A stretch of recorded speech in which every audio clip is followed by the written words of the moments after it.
Assalamualaikum warahmatullahi wabarakatuh. Teman-teman kembali lagi di channel YouTube saya, Khairun Imam. Gimana nih kabar kalian, para ternak Mulyono dan juga anak-anak jenderal? Semoga kita selalu diberi kesehatan dan juga keberkahan di hari Jumat ini teman-teman ya. Dan tentunya kita selalu diberikan rezeki yang berlimpah dari Yang Maha Kuasa.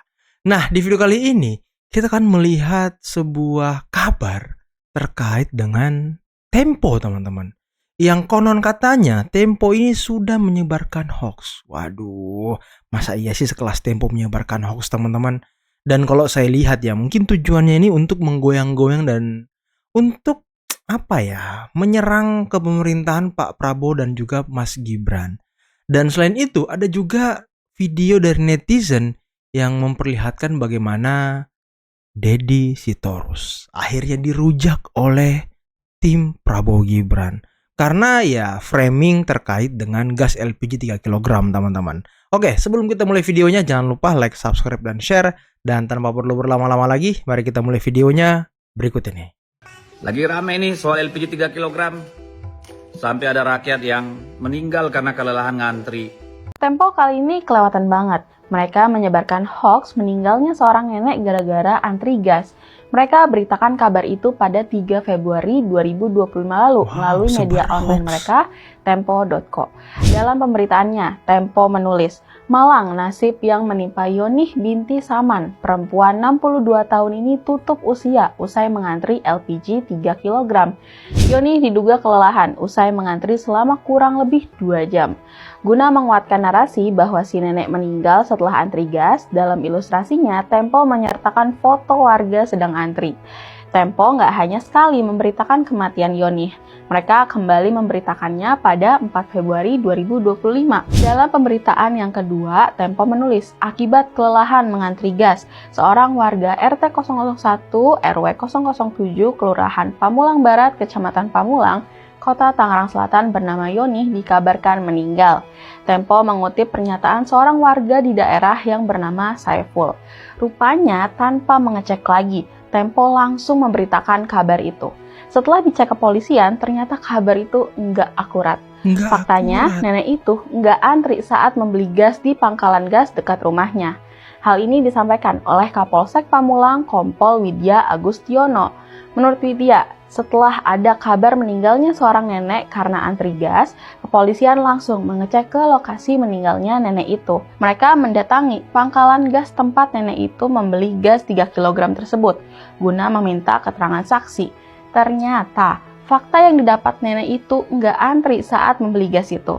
Nenek itu emang datang ke lokasi itu sekitar pukul 10. Menurut pengelola pangkalan gas, nenek itu langsung dapat gas itu tanpa melalui antri. Guna membuktikan kebenaran pernyataannya, pengelola memberikan bukti video CCTV kepada polisi. Polisi menyayangkan pemberitaan yang menyebut nenek meninggal setelah antri. Posisi beliau nggak antri, kan di berita itu narasinya dia meninggal saat antri. Ya karena kan biasanya kalau ada antrian seperti itu pasti yang sudah tua-tua itu kan didahulukan teman-teman. Pasti dapat prioritas gitu ya kan. Itu nggak benar, ucap Widya mengutip pemberitaan detik.com. Menurut anaknya, ibunya Yonih memang mempunyai riwayat penyakit darah tinggi. Sehari-hari Yonih berjualan nasi uduk dari pagi sampai petang. Hari itu memang Yonih kehabisan gas. Maka kemudian dia membeli di pangkalan terdekat dengan rumahnya. Sepulang membeli gas, kondisi Yonih ini drop. Sempat dilarikan ke rumah sakit tapi nggak tertolong. Apa yang dilakukan Tempo benar-benar ceroboh. Tanpa melakukan cek-recek kembali, mereka langsung memberitakan kabar yang mereka dapat. Lebih kelewatan lagi, mereka juga menarasikan kalau nenek Yonih ini meninggal karena antri gas. Tempo benar-benar nggak menghiraukan akurasi berita yang mereka buat. Kami juga nggak setuju ya dengan program yang dibuat oleh Menteri SDM Bahlil Lahadalia yang melarang penjualan gas melalui pengecer. Tapi memberitakan sesuatu yang nggak sesuai dengan fakta itu jelas sebuah pelanggaran etik serius yang dilakukan Tempo. Jadi terlihat Tempo seperti sedang punya agenda menjelekkan program pemerintah, bukan memberi kritik agar program itu berjalan baik. Tujuannya Emang untuk menyerang, sih bukan ya kan? hanya Tempo yang memberitakan kabar tersebut. Tapi Tempo lah yang pertama memberitakan dan menarasikan seolah nenek itu meninggal karena antri gas. Media sebesar Tempo jangan jadi agen penyebar hoax ya. Yuk jaga akurasi data kalian. Ya sebenarnya sih kita juga nggak sepakat teman-teman ya kalau warung-warung kelontong, warung-warung Madura itu tidak jualan gas lagi. Karena apa? Nah ini alasannya teman-teman. Ini kan sudah mau memasuki bulan suci Ramadan. Dan biasanya orang-orang itu kan cuma punya satu gas teman-teman. Apa jadinya kalau menjelang subuh kita mau masak, buat sahur tentunya, gasnya habis. Kan nggak mungkin pangkalan gas itu buka 24 jam. Nah, biasanya yang menyelamatkan kita itu warung-warung kelontong, warung-warung Madura yang bukanya 24 jam. Itu gunanya. Lagi rame nih soal LPG 3 kg. Sampai ada rakyat yang meninggal karena kelelahan ngantri. Para lansia, orang miskin disuruh pergi ke agen distributor untuk beli LPG 3 kg langsung. Yang biasanya ke pengecer. Sekelas Teddy Stores juga bilang, Nah, ini kebijakan yang aneh. Antri ya. Alasannya karena banyak pengoplos yang mengambil manfaat. Alasannya karena bocor ke industri, dibeli oleh yang tidak berhak, harganya lebih tinggi, subsidi tidak tepat sasaran, tapi yang dihukum rakyat. Gimana sih?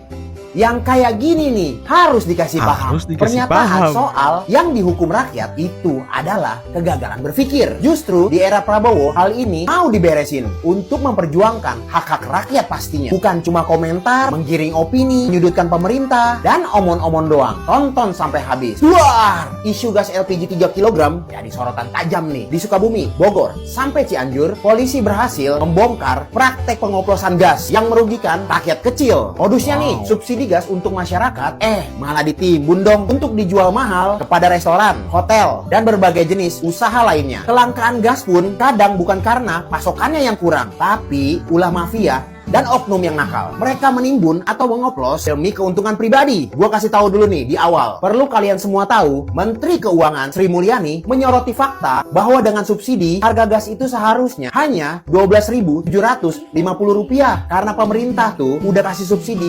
Rp30.000. Nah, Menteri Bahlil mengungkap permasalahan mengenai keberadaan oknum pengecer gas LPG 3 kg yang sudah ada sejak 2023. Ngelihat kasus itu, Menteri Bahlil mulai membenahi distribusinya biar gas tepat sasaran. Oke, kita lanjut. Kenapa gas LPG 3 kg yang katanya gas untuk rakyat, yang katanya juga bersubsidi, seharusnya murah, malah harganya naik terus dong? Maksud gue, subsidi itu harusnya buat nolong rakyat, bukan malah bikin mereka jadi ngos-ngosan. Tapi coba kita lihat sekarang yuk. Kalian ke warung, harga gas 3 kg bisa nembus di Rp25.000. Bahkan ada yang jual sampai Rp35.000. Padahal nih, harga resminya nggak segitu. Jadi pertanyaannya nih, siapa sih yang bikin gas mahal? Iya, mafia gas jelasnya. Dan ini tuh bukan istilah dramatis doang bro. Ini tuh fakta dan nyata. Polisi baru aja ngebongkar sindikat mafia LPG 3 kg. Lu pikir kenapa setiap gas langka, restoran, hotel, dan usaha-usaha gede tetap aja adem ayem. Gas mereka tuh selalu ada. Karena banyak dari mereka yang belinya bukan dari jalur normal, tapi tuh dari para mafia gas. Gas yang harusnya buat rakyat nih dioplos dan dipindahin ke tabung yang lebih besar, terus dijual dengan harga yang lebih mahal. Dan ini ternyata bukan bisnis kecil-kecilan. Berarti tabung gas 3 kilo itu isinya dipindahkan ke tabung yang non subsidi kali ya. Begitu cara mainnya ya. Baru-baru ini nih, polisi merazia tempat pengoplosan gas di Sukabumi, Cianjur, dan Bogor. Mereka tuh nangkep pelakunya, bongkar tempat oplosannya. Dan kalian tahu gak berapa banyak yang mereka amankan? Ratusan tabung gas bro. Di Sukabumi aja nih, 354 tabung gas 3 kg kosong. Ternyata ditemukan di tempat oplosan. Mereka tuh pindahin ke tabung yang lebih besar. Dijualnya lebih mahal. Dan untungnya sampai 11 juta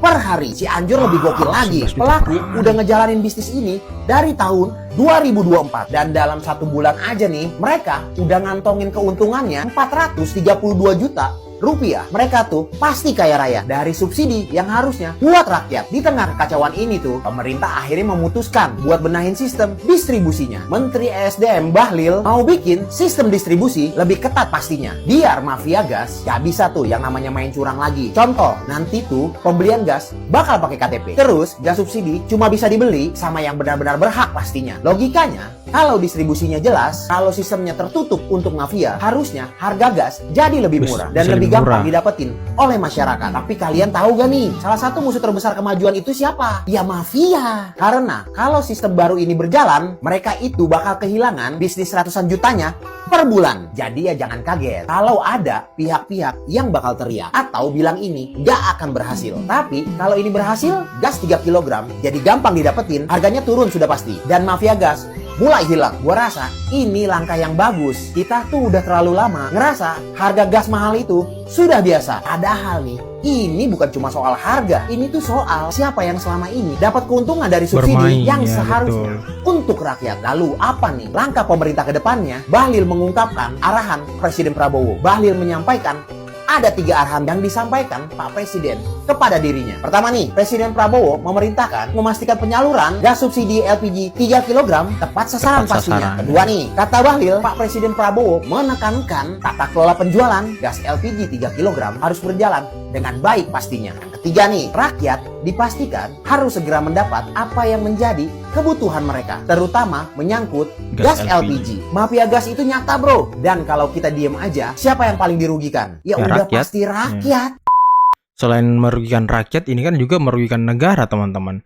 Karena ya negara sudah bayar subsidi untuk rakyat, harusnya rakyat dapat harga murah, ya dimainkan lagi sama mafia-mafia. Tentu kan yang dirugikan rakyat dan juga negara. Wah, ini harus dilawan, teman-teman. Mafia-mafia seperti Ibu ini. di Pamulang diviralkan meninggoy saat antri gas 3 kg. Ini faktanya. Kapolsek Pamulang Kompol Widya Agustiono mengatakan anggotanya sudah mengecek tempat kejadian perkara dan meminta keterangan dari para saksi. Dia mengatakan ibu tersebut datang ke agen penjualan gas LPG 3 kg dan saat itu tidak ada antrian. Ceritanya ibu itu dari berjualan nasi uduk dari pagi jam 5 terus jam 10 gasnya habis, terus beli gas ke pangkalan. Setelah korban beli gas tanpa antri, korban jalan pulang 200 meter dan bawa tabung gas itu. Terus korban berhenti dulu di rumah tetangganya sebelum melanjutkan perjalanan pulang. Lalu sama tetangga korban diantar pulang ke rumahnya. Begitu tiba di rumah, anak ibu tersebut dihubungi untuk pulang. Habis itu datang anaknya dari tempat kerja, terus melihat kondisi ibunya kok kayak drop. Lalu diantarkan ke rumah sakit Permata Pamulang untuk pengecekan kesehatan karena melihat kondisi ibunya yang drop. Setelah itu ditangani dokter. Beberapa saat kemudian rupanya ibunya sudah nggak ada. Jadi berita yang mengatakan ada korban jiwa saat antrian gas 3 kg itu hoaks. Waduh, siapa yang sebaran pertama tadi? Kalau kata kakak yang di video awal tadi, ya Tempo, teman-teman ya. Tanpa mengecek ataupun membuat berita lanjutan, mungkinnya langsung menyimpulkan kalau ibu itu meninggal karena ngantri gas. Ya, tapi mungkin ya kemungkinan besar ibu itu lelah gitu, teman-teman. Capek. Karena kan harus menempuh perjalanan untuk membeli gas. Biasanya mungkin dekat, ya ini agak lebih jauh gitu. Tapi ya balik lagi teman-teman ya, ibu itu antri, kalau dinarasikan ya kan oleh Tempo, ibu itu meninggal karena antri, padahal tidak, mungkin kecapean di jalan ataupun kecapean kurang istirahat dan segala macam. Dan kalau kita dengarkan anaknya tadi ya memang ibunya punya penyakit gitu teman-teman. Ya semogalah hal-hal seperti ini bisa diredam, bisa segera diselesaikan persoalannya, agar tidak ada lagi mungkin rakyat yang kelelahan, kecapean, drop dan segala macam. Ya ini buat kebaikan bersama teman-teman, dan ya framing-framing seperti ini harus kita telusuri dan cari kebenarannya gitu ya. Oke teman-teman, mungkin cukup sekian dulu video kali ini. Tapi bentar, kalau nggak salah kemarin Deddy Mulyadi sempat menelpon juga ya. Kang Deddy Mulyadi itu menelpon pihak keluarga korban untuk langsung mengklarifikasi gitu apakah benar ibunya mengantri terus meninggal atau seperti apa. Kalau nggak salah ada di channel YouTube Deddy Mulyadi deh videonya teman-teman. Oke, mungkin cukup sekian dulu video kali ini. Jangan lupa teman-teman like, subscribe, dan share videonya. Akhir kata, billahi taufiq wal hidayah. Assalamualaikum warahmatullahi wabarakatuh.